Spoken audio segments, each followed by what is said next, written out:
All right, we have finally reached the last video in this module, 1910.335, safeguards for personnel protection.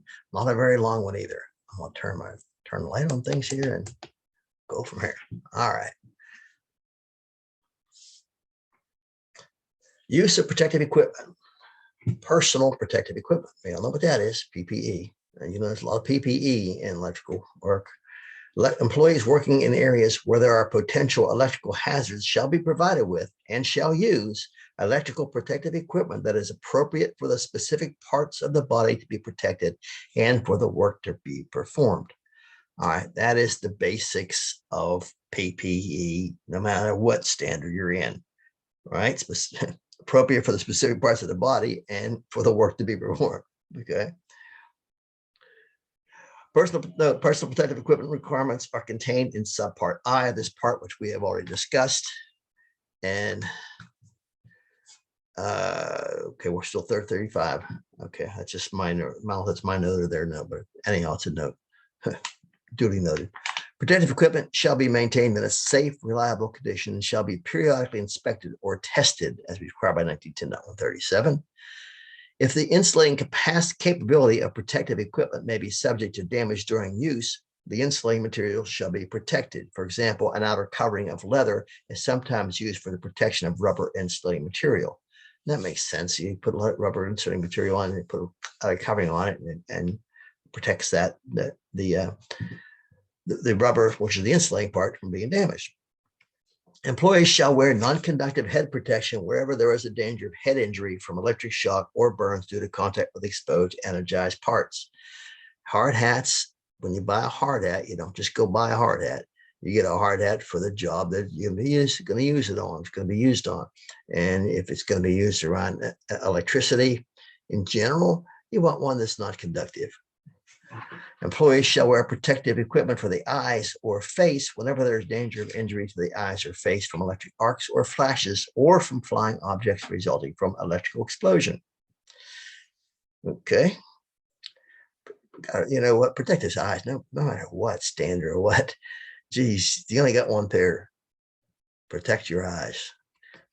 General protective equipment and tools. When working near exposed energized conductors or circuit parts, each employee shall use insulated tools or handling equipment if the tools or handling equipment might make contact with such conductors or parts. If the insulating capacity of insulated tools or handling equipment is subject to damage, the insulating material shall be protected. Fuse handling equipment insulated for the circuit voltage shall be used to remove or install fuses when the fuse terminals are energized. You've seen those things. They look like three sections and like a big pair of pliers. Ropes and hand lines used near exposed energized parts shall be non-conductive. Protective shields, protective barriers, or insulating materials shall be used to protect each employee from shock, burns, or other electrically related injuries while that employee is working near exposed energized parts which might be accidentally contacted or where dangerous electric heating or arcing might occur. When normally enclosed live parts are exposed for maintenance or repair, they shall be guarded to protect unqualified persons from contact with the live parts. I guess they don't care about qualified persons. Qualified persons are supposed to know better.